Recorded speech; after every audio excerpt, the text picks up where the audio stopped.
Today I'm going to help you figure out what is your course topic and how to figure out your course topic. I have a strategy that we're going to go over on how to figure out the sweet spot to figure out what your audience wants, what you're knowledgeable about, what your passions are, and how you're going to go about doing that, how to figure that out. We're also going to talk about how to use AI and how you can do that, how you can ask some of your friends on topic suggestions, and figuring out what skills you have. If you want to go even deeper into Thrivecart, I have a free course that walks you through Thrivecart, setting up Thrivecart, all the ins and outs of Thrivecart. It's a over-the-shoulder type of view where you can see exactly what I'm doing click by click. And I also have modules on things like pricing a course, how to come up with your course topic, how to market a course, how to get beta testers in a course.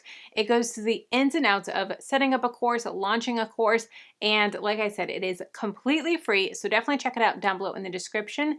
And I do want to say, if you don't have Thrivecart yet, I have a link for 50% off of Thrivecart lifetime access, which is amazing about Thrivecart. There's other course platforms where you have to pay monthly or annual, but with Thrivecart, it's lifetime access, and I have a link for 50% off. I do receive a small commission if you use my link, but like I said, you get the 50% off discount for using the link, and you help support me and my family, and so I can continue creating free videos like this for you and free courses like the one down below in the description. So check it out, check out the course, and check out Thrivecart if you have not already. Jumping right into the sweet spot. Now the sweet spot is going to consist of 4 different categories. The first one is going to be your expertise and abilities. Number 2 is understanding your audience's problems and obstacles. 3 is your personal passion and inspiration. And then 4 is the profitability potential. Now for your expertise and abilities, you want to figure out what is things that you're good at. What are things that you have either learned or that you are just naturally good at. Things that you have either gotten results for yourself or results for clients. So maybe you yourself lost 100 pounds, or you've helped your clients lose weight, or you have decluttered your whole house and you have just gone from hoarder to nice and simple minimalist, or maybe you have paid off a ton of debt or helped other people pay off a ton of debt. That is going to be your expertise. Now, like I said, you only have to have done it yourself, or you've helped other people do it, or it's just something that you're naturally good at. Like maybe you're naturally an organized person. So you may not have come from hoarding, but you have always had a very naturally organized house, and people have been like, your house is always just so peaceful, so calming. How do I get my house to look like this? This is something that would fall under your natural ability. So figuring out what that is. Now, a lot of people think that they need to have degrees or certificates or different things like that. You are only going to need a 10% edge on your audience, a 10% edge, 10% ahead of your audience to be able to teach them in the course. So don't feel like that you need to go out and get all these certificates, all these degrees and master's degree and all this stuff. No, you only need that 10% edge to be able to show them your specific strategy, which we're going to talk about, and how you can teach them that information. Next is understanding your audience's problems and obstacles. So for this, you really want to tap into what are they struggling with? What are things that your audience is needing help on and needing that just encouragement, that motivation, that expertise on the education. What are their struggles? Now with this, you want to take time to empathize with your potential audience. You want to really tap into those pain points that they're struggling. That is going to help you both with marketing that we're going to talk about and with really helping them to solve that problem that they have. So if you're able to figure out the pain point, then you're able to figure out the solution as well. And if you just go straight to the solution, they're not going to be able to even sometimes realize that it's a pain point for them. Maybe they don't even realize that their house is cluttered, but if you're able to talk about the pain points and saying, you know, are you really just struggling with brain overwhelm and brain fog, and when you wake up in the morning, you just have a sink full of dishes and you just feel defeated before you even start your day. And that may be something that they are not even connecting the dots to overwhelm or clutter in their home. I personally struggled with this myself, where I have always been, you know, a type of person that clutter doesn't really bother me. But then when I do declutter and I do deep clean my house, when I wake up and I walk out to a pristine kitchen, I'm like, oh, this is really nice. So maybe it does bother me more than I think it does. So therefore, when I'm able to acknowledge that pain point, then I'm able to help with the solution. So if you're able to acknowledge those pain points for them, you can then guide them to the solution as well. Next is profitability potential. Now, a lot of times when people are creating courses, a mistake they make is they want it to be a totally new, never before seen problem that they're solving, and a new course that's not out there, that no one's ever heard of, just something that is just out of this world, new and creative and amazing. And while that sounds great, oftentimes you're going to have problem with selling it because people don't know what they don't have an issue with, or they don't know that they need it if it's not already out there. So if there are already books on this topic, podcasts on this topic, different things on other courses, YouTube videos, all those things on this topic already, and people are watching that and engaging with that and buying that, then that's amazing. Now you're going to be able to bring your own spin on things, your own expertise, your own stories, your own experiences, your own unique way of doing whatever it is. So even though there may be thousands of books on this topic already, or other courses on this topic already, don't be afraid to put your course out there, because like I said, you're going to be able to put your own spin on things. So the fact that there are other courses on this, the fact that there are other books or other podcasts or different things like that, that's actually a really good thing, because that's showing that people want it and people know to look online for this information. And they're already willing to pay for a solution. So that is a win-win right there. Next is your passion and inspiration. So what is something that lights you up? What is something that you are really excited to talk about, or that you get a lot of energy out of and you enjoy sharing about this topic? Maybe it's something that you overcome yourself, or something that you have learned about and you have been able to pay off your own debt, or you've been able to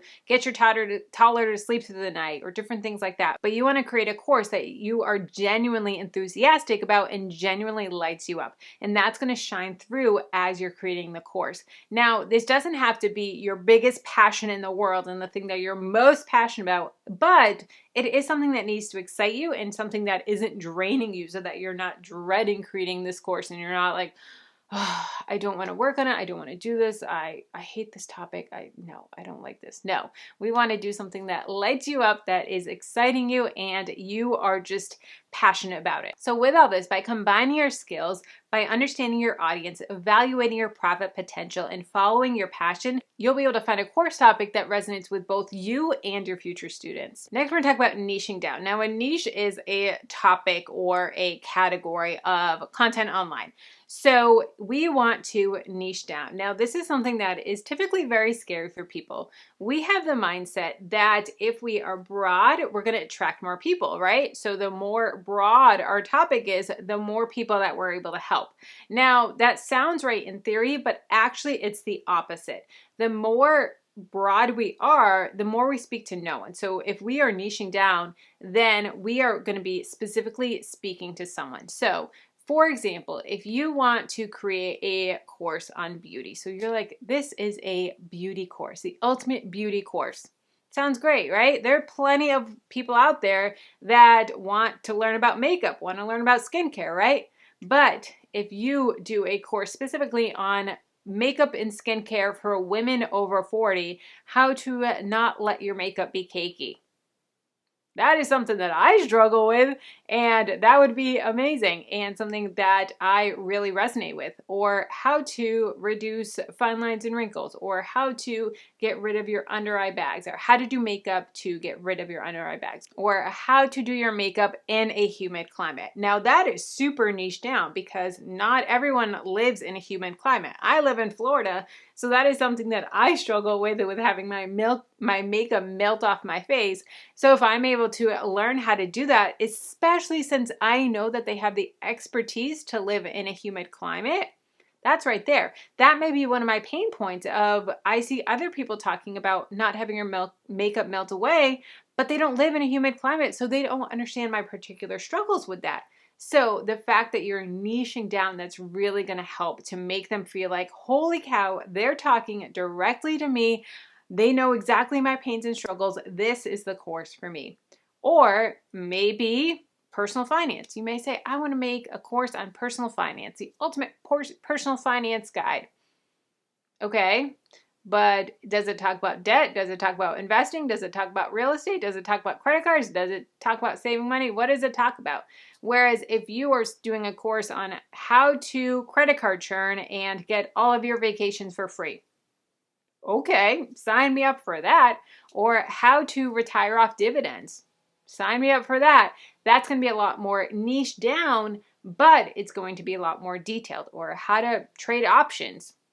That goes way over a lot of people's heads. So they want to know specifically not how to invest. They may know how to invest in dividends or index funds, but they don't know how to do options. So that is something that is super detailed. Whereas this person over here is like, I'm gonna set it and forget it for my investments. I do not want to do anything that is not passive, and I just have money recurring going in and I just don't think about it. Options are not for me. Okay, that's great that it's not for them. But these other people over here are dying to learn about options and they will gladly pay money to learn about it. Or maybe weight loss. So maybe you are a personal trainer or helping people figure out how to lose weight rather than just doing a weight loss course. Maybe you want to do a course on losing weight after having a baby or how to heal your abs after a C-section. That would be great right there. So having something that is super specific is really going to help separate you and help that person that you are trying to target speak directly to them. Now, another thing with this is when you're doing your marketing and when you're figuring out your course topic, you want to be speaking to one person. So when you're doing your sales page, and we're going to talk about sales pages and everything later, but when you're doing that and when you're creating your course and when you're filming your course, you are talking to one person. You're not talking to everyone in a broad sense. You're not even talking to all of the course students. You want to make it so it's one person, so that way they feel like you're talking directly to them right through the camera and they feel personal and they are able to really resonate with it. If you're still struggling of your course topic, then here's some questions that you can ask yourself. Where am I currently earning income for my time and expertise? What methods or strategies do I use with my current clients to get results? What are my reoccurring questions that I frequently receive? What subjects do people consistently seek my advice on, wanting to quote unquote pick my brain? Are there any course topics that someone else is teaching effectively, which I am confident that I can present uniquely and expertly? Can I identify a personal transformation I've undergone or I could share with others, guiding them through a similar journey? Another thing that I like to do is text my friends and ask them these questions and help them tap into my expertise, because a lot of times your friends and family know you a lot better than you know yourself, or know your skills or are able to see those skills. We're like, what? That's just common. Everyone does that. And they're like, nope, everyone doesn't do that. So text your friends these questions. What is something you would come to me for advice about? When you think of me, what is something you think I'm good at? What is something you would consider me an expert at? Then after you get the results from your friends, you can put this into AI. So you can put it into ChatGPT, put down all the answers that your friends gave you and say, can you give me 5 course topics that I can do that will set me apart with my expertise? Then once you have the ideas that it gave you, then you can pick the one that lights you up the most. Now here's your homework. I want you to open up the Notes app on your phone and brainstorm over the next week. Every time that you get a random idea for a course topic or a module lesson or something that you're good at, put it in the app. Just brain dump. Just anytime that pops up, put it there for the next week. And you're going to notice that as you are subconsciously thinking about this, new ideas are going to pop up. Sometimes you may have to pull over on the side of the road because a random idea will pop up, or in the shower, or whatever it may be, or washing dishes, but put them in the Notes app over the next week. You can also set a timer and do a 15-minute brain dump and say, okay, for the next 15 minutes, whatever ideas come to my head, anything, no matter how crazy they are, I'm going to write them down and put them and just do a brain dump that is super casual. And you'll be surprised as you get going, the ideas are going to be flowing. And make sure that you do it for the whole amount that you're doing the timer, for the full 15 minutes. A lot of times that we do it and then after like 2 minutes, we're like, okay, I can't think of anything else. Nope. Keep going, keep writing, and that's going to help the ideas flow, and you'll be surprised at what comes after like minute 12. All the good ideas are going to be coming out.